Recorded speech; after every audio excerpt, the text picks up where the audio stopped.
रामायण में कहा गया है कि मनक्रम जन छाड़ी चतुराई भजत कृपा करत रघुराई।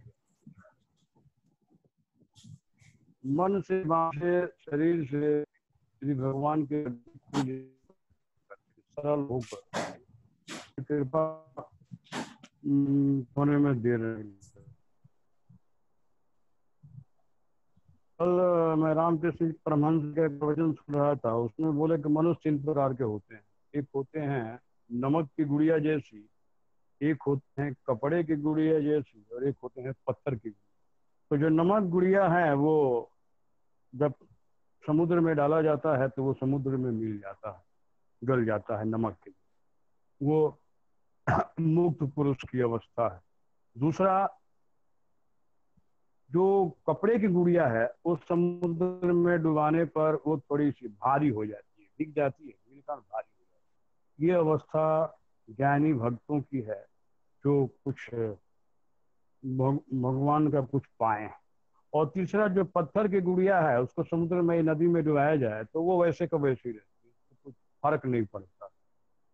इसलिए थोड़ा अपने में परिवर्तन लाने की जरूरत है। इसमें बहुत ज्यादा हजारों हजारों साल न हमारे पास उम्र है तपस्या करने का और न साधना करने का।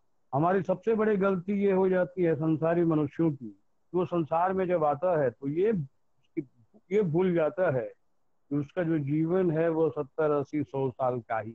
अगर ये भी हमेशा याद रहे कि हमें भैया 80 100 साल तक 90 साल तक भी जीना है, तब भी वो संसार में बहुत ज्यादा हाहाकार नहीं मचाए। लेकिन माया देवी हैं जो अज्ञानी बना देती हैं, ज्ञान विस्मृत करा देती हैं, और वो बेचारा इसी में लग जाता है। ये भगवान की माया है और भगवान की माया को भगवान ही काट सकते हैं, तो उनके शरण में जाने से माया ऑटोमेटिक कट जाती है। कल प्रवीण जी जीवात्मा आत्मा को थोड़ी अलग अलग पेश कर रहे थे, बता रहे थे जीवात्मा आत्मा जीव अलग अलग नहीं, सब एक ही। 3 तत्व सनातन है, ब्रह्म जीव माया। कि तीनों तत्वों में किसी ने किसी को नहीं बनाया है, और माया और जीव को भी, हम लोगों का भी नाश करने में भगवान सक्षम नहीं। अगर हम आत्म स्वरूप में प्रतिष्ठित हो जाते हैं, अपने आत्मा स्वरूप में निज स्वरूप में आ जाते हैं, तो हमारे को भी विनाश करने में भगवान भी सक्षम नहीं। केवल वो गवर्नर है, गवर्न करते हैं। हम माया के ऊपर भी उनका गवर्न चलता है और जीव के ऊपर भी चलता है, बस यही केवल अंतर। इसमें किसी ने किसी को बनाया, भगवान ने भी माया को नहीं बनाया है और जीवात्मा या आत्मा को भी नहीं बनाया। अगर माया का नाश करने में भगवान सक्षम होते तो माया का नाश कर देते, सारे जीव आनंदमय हो जाते। इस सबको तो ये माया देवी ने ही दुखी करके रखी है ना। गीता में भगवान ने कहा है, नमाम दुष्कृत मुड़ा प्रबदंते नराधमा माया पहित ज्ञाना आश्रम भाव मास। भगवान कह रहे हैं कि जिनका ज्ञान माया ने हर लिया है, जिनको अज्ञानी बना दिया है माया ने, वह मनुष्यों में नीच दूषित कर्म करने वाले अधम मनुष्य मेरी भक्ति नहीं करते। उनको तो अगर राम नाम ले लीजिए तो ऐसे लगता है कि जैसे कितना बड़ा उनके अंदर में विष चला गया। जैसे किसी को यदि पित्त रोग हो जाए तो पित्त रोग में यदि पित्त रोगी को आप मिश्री भी दीजिएगा तो वो मिश्री उसको तीती लगेगी, मीठी नहीं लगेगी। उसी प्रकार से जिसके चित्त में हृदय में पाप भरा हुआ है उसको राम नाम लीजिएगा तो उसको वो जहर जैसा अंदर में जाएगा, उसका रिएक्शन बहुत खराब होगा। तो पित्त रोग कैसे कम हो रहा है, कैसे मालूम होगा? तो मिश्री मीठी लगने लगेगी। जैसे ही मिश्री मीठी लगने लगेगी तो समझिए कि पित्त रोग कम हो रहा है। उसी प्रकार से किसी को यदि भगवत चर्चा हरिनाम अच्छा लगने लगे तो समझिए कि उसका पाप का क्षय शुरू हो गया है। और पूरा अच्छा लगने लगे, उसी में रमण करने लगे तो समझिए कि उसका पूरा पाप दीन हो गया। अब उसमें और भगवान में कोई अंतर नहीं। भगवान के बारे में कहा गया है कि अंधेर नगरी चौपट राजा टकासेर भाजी टकासेर खाट।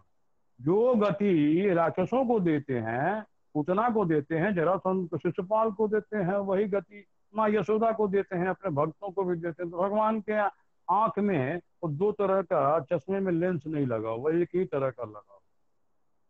कहने का मतलब यही हुआ कि हमें सिर्फ जिस भाव से भी जुड़े, काम से जुड़े, क्रोध से जुड़े, लोभ से जुड़े, भय से जुड़े, द्वेष भाव से भी जुड़े, हमें उनसे जुड़ना है।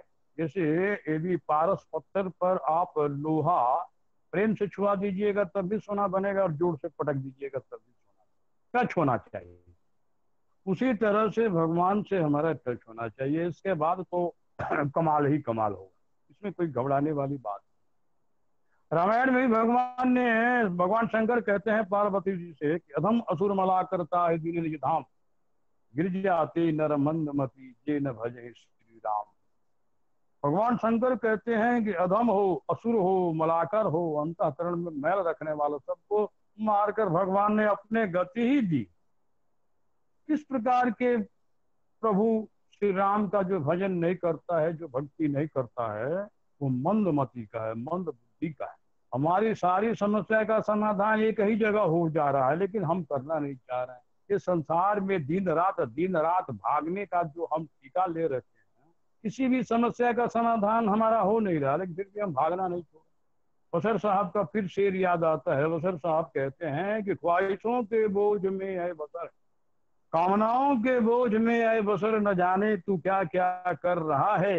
अरे इतना तो तुझे जीना भी नहीं है जितना कि तू रोज मर रहा है। कहने का मतलब क्या हुआ कि हमारा जैसे ही विस्मृत हो जा रहा है कि हमें इतने दिन संसार में रहना है, कि जहां विस्मृत हुआ बस हम अब लग जाते हैं, अपने को परमानेंट मान लेते हैं, परमानेंट मान के इस संसार को प्राप्त करने में लग जाते हैं। हम ये भी नहीं सोचते हैं कि हमारे पहले जो संसार को प्राप्त किए हैं, बड़े से बड़े राजा लोग, बड़े से बड़े धनवान लोग, बड़े से बड़े सेठ लोग, उनका हश्र क्या हुआ, ये भी हम लोग सोचते नहीं, क्योंकि सोच लेने का समय ही हमारे पास नहीं है। जिससे पूछिए भाई जहर खाने का फुर्सत नहीं है तो एक सेकंड बैठने का फुर्सत, तो फिर उनके लिए जब यमराज जी आएंगे तो बढ़िया समय देंगे। एक सेठ जी 80 साल के हो गए थे, तो अपने प्रॉपर्टी का हिसाब कर रहे थे। तो सोच रहे थे कि भाई 40 साल का था तो 40 साल की उम्र में 100 करोड़ कमाया, 60 साल की उम्र में 200 करोड़ कमाया, अब 80 साल का हो गया हूं तो 500 करोड़ कमा लिया हूं, अब मैं पेरिस, लंदन, अमेरिका कहाँ कहाँ घूमने जाऊं। तो उसी यमराज जी हाजिर हो गए। सेठ जी ने पूछा कि आप कौन है भाई? सेठ जी ने कहा भाई मैं, यमराज ने कहा कि भाई यमराज हूँ। सेठ जी ने कहा कि क्यों आए हैं आप यहाँ? उन्होंने कहा भाई आपका समय हो गया है तो आपको ले जाने आया। सेठ जी ने कहा अभी मैं कैसे जाऊंगा, अभी तो हमने केवल प्रॉपर्टी कमाया है। अरे अभी तो मैं घूमने का हिसाब किताब बना रहा हूँ, इतना दिन लंदन में रहूंगा, उतना दिन पेरिस में रहूंगा, उतना दिन अमेरिका में रहूंगा। अभी तो हमने आनंद मनाया ही नहीं है, तो आनंद मनाने का समय अब आया, अभी तो हमने केवल प्रॉपर्टी इकट्ठा की। यमराज जी ने कहा कि देखिए भैया अब आपका समय हो गया है, अब आपको घूमने का समय मिलेगा। जो समय मिला था उसमें आपने केवल एक ही कर्म में, केवल प्रॉपर्टी इकट्ठा करने में आपने अपना समय लगा दिया। तो उन्होंने कहा कि अब आपको चलना ही पड़ेगा। तो सेठ जी ने कहा कि भैया एक काम कीजिए, 25% इसमें से ले लीजिए, आप थोड़ा समय हमको दीजिए। तो यमराज ने कहा कि देखिए भैया वो ऐसा दरबार है कि वहाँ घूस नहीं। तो उन्होंने कहा भाई 50% ले लीजिए। उन्होंने, यमराज ने कहा कि देखिए भैया हमने आपसे कह दिया है कि उस दरबार में घूस नहीं चलता, वो सब संसार में चलता है, वहां जो सत्य का पालन ही करना अनिवार्य है, वो पालन मैं करूंगा। तो उन्होंने कहा कि ठीक है भैया 1 घंटे का समय दो। सेठ जी ने कहा कि 1 घंटे का समय दो। तो यमराज ने कहा कि भैया 1 घंटे में आप क्या कर लीजिए? तो सेठ जी ने कहा कि भाई 1 घंटे में मैं एक डायरी लिखूंगा, और डायरी में ये लिखूंगा कि भाई अपने उम्र का जितना तुम उम्र पा के आए हो उसको याद रखो, अपने जीवन में कमाते भी जाओ और आनंद मनाते भी जाओ, किसी चीज को संग्रह करने पर विशेष ध्यान मत दो। यमराज ने पूछा कि भाई ये जो आप लिखेंगे इसको पढ़ेगा कौन? तो सेठ जी ने कहा कि मेरे आने वाली पीढ़ी पढ़ेगी, मेरे परिवार के लोग पढ़ेंगे, संसार के लोग पढ़ेंगे। यमराज ने कहा कि भाई देखिए इस तरह का बहुत कुछ लिखा जा चुका है पहले, कोई पढ़ता नहीं है, और आप अभी लिख दीजिएगा तो अलमारी में पड़े पड़े केवल धूल ही वो किताब ग्रहण करेगी, वो किताब धूल फाँकेगी। आपके पहले बहुत कुछ लिखा जा चुका है, इसे कुछ लाभ होने वाला नहीं। तो यही हाल है हम लोगों का, जहां विस्मृत हो गया बस अज्ञान आ गया। माया का मतलब ही अज्ञान होता है। माया का जो एरिया है वो अज्ञान का एरिया है भाई। हम लोग अपने आप को ज्ञानी मान के बैठ गए।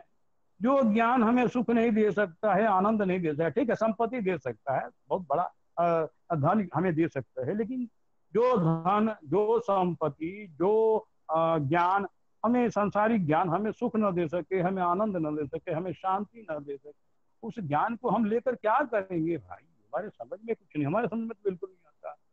वैसे और लोगों की मर्जी।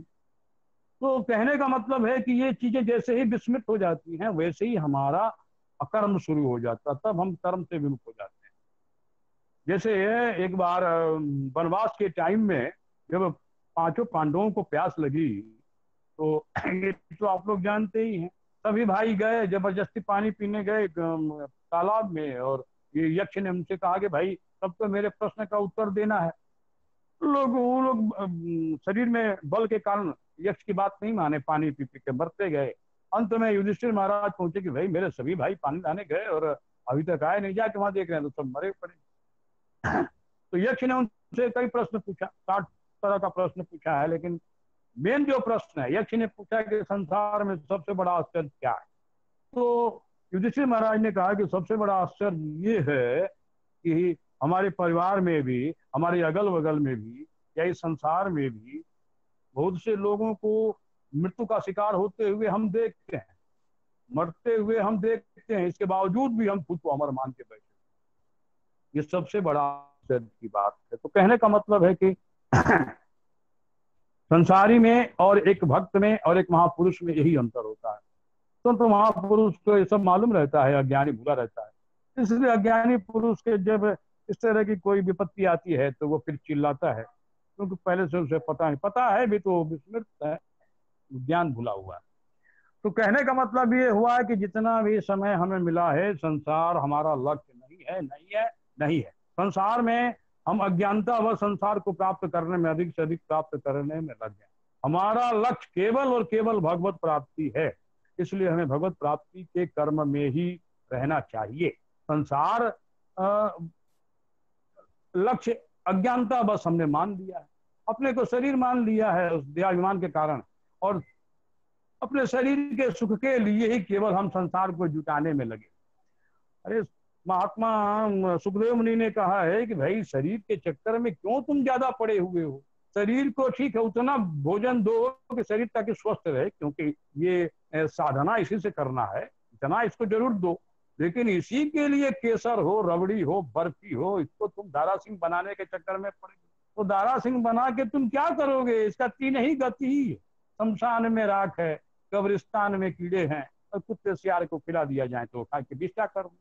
तो इसी के लिए तुम इतना पागल होके और माने सारे संसार में, संसार को प्राप्त करने में लगे हुए, इसीलिए लगे हुए। अब आप कहेंगे कि भाई हम नहीं भोगेंगे तो हमारा जो बाल बच्चे हैं, परिवार, अरे भैया वो भोगेंगे तो हमारी क्या गति हो रही है, अभी तो हमको देखना होगा ना। इसलिए आत्मोद्धार में जो नहीं लगा हो उसको जल्दी से जल्दी लग जाए। गीता में भगवान ने स्पष्ट कहा है, उद्रेद आत्मनात्मानम ना आत्मानम वसाद्यत आत्म्यो है बंधुरात्म रिपुरात्मना। भगवान कहते हैं अर्जुन, अपने द्वारा अपना उद्धार कर, तुम्हारा उद्धार करने दूसरा कोई नहीं आएगा। अपनी आत्मा को अधोगति में मत डालो, मत डालो। ये भगवान का कहने का मतलब है।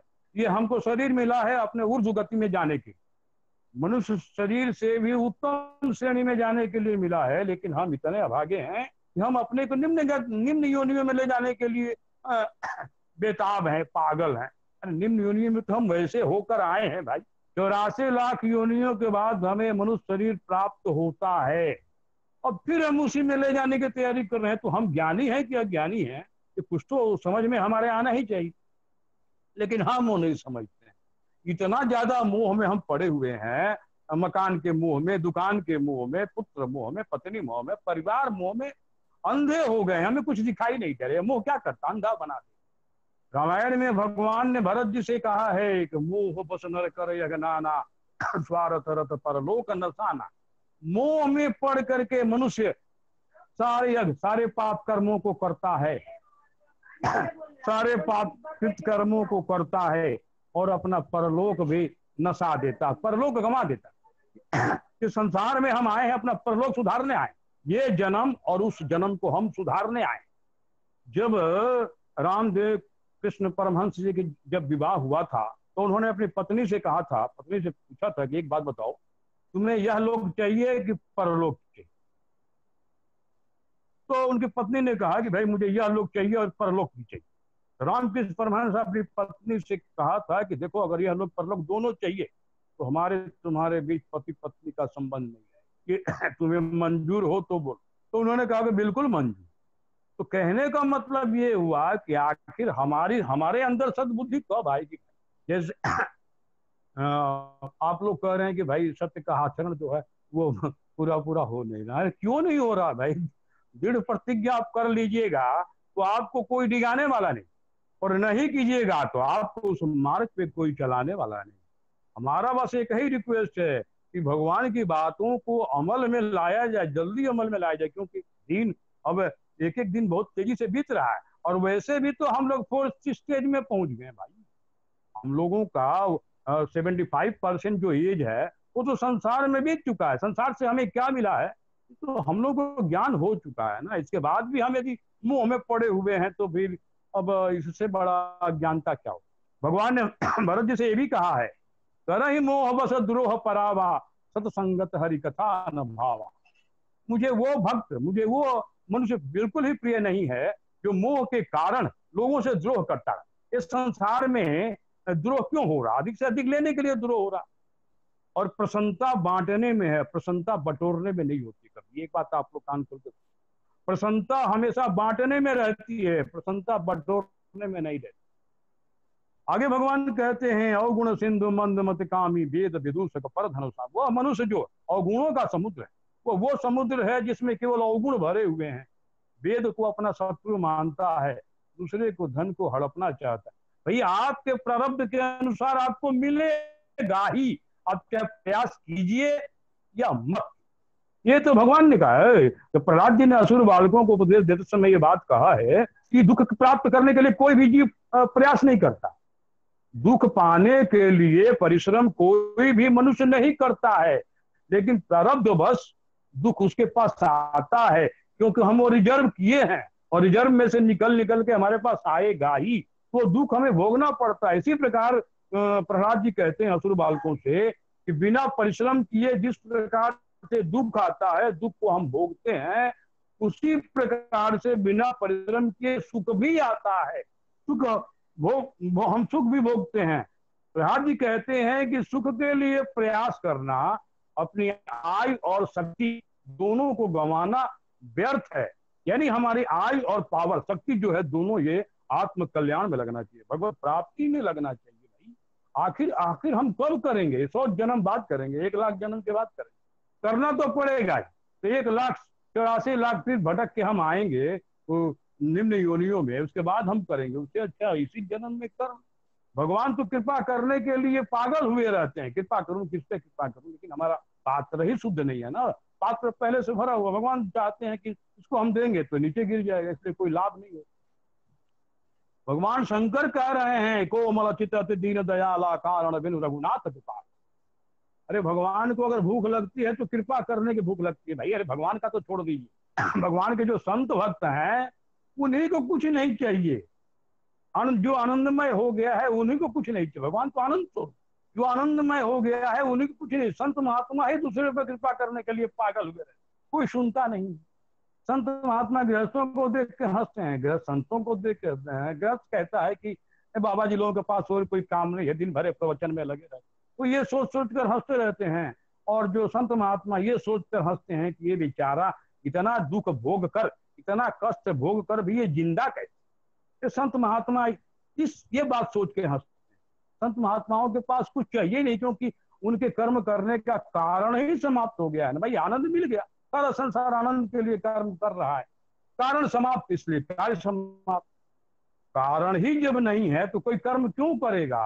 आत्म स्वरूप में प्रतिष्ठित हो जाने के बाद व्यक्ति के कर्म समाप्त हो जाते हैं, क्योंकि आत्मा पूर्णानंद है, ईश्वर का अंश है, आनंद स्वरूप है, ज्ञान स्वरूप है, परम शांति स्वरूप है। कर्म हम दूसरे के लिए ही कर रहे हैं, अपना मान रहे हैं। कर्म क्या? शरीर हमारा है नहीं, इसके लिए कर्म कर रहे हैं। इंद्रिय मन बुद्धि हमारा है नहीं, इसके लिए हम कर रहे हैं। हमारे परिवार के सदस्य कोई हमारे हैं नहीं, उनके लिए हम कर्म कर रहे हैं। अपना केवल मान के कर्म कर, कर्म पर्वत दूसरे के लिए हो रहा है, लेकिन यह अपना मान के कर्म कर। इतनी बड़ी मूर्खता और अज्ञानता क्या? और जो हमारा असली चीज आत्मा है उसके लिए हम कर्म कर ही नहीं रहे। तो कहने का मतलब ये हुआ कि जितना जल्दी हो हमें अपना काम बना लेना चाहिए, और इसी जन्म में बना लेना चाहिए। भाई मैं तो कहता हूँ बहुत जल्दी बन जाता है, लेकिन अब फिर भी अब पता नहीं कौन सी माया आप लोगों को घेरी है, मेरे समझ में नहीं। और भगवान के कुछ गुणगान किया जाए। गीता में भगवान ने कहा है कि भाई तुम्हारा मन ही तुम्हारा सबसे बड़ा शत्रु, तुम्हारा शत्रु बाहर में नहीं।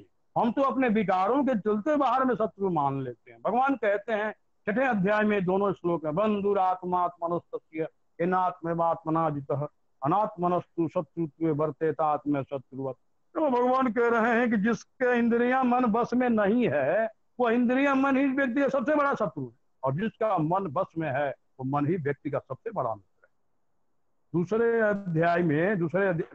अध्याय का 6 देखिएगा, उसमें भगवान ने कहा नास्ति बुद्धि।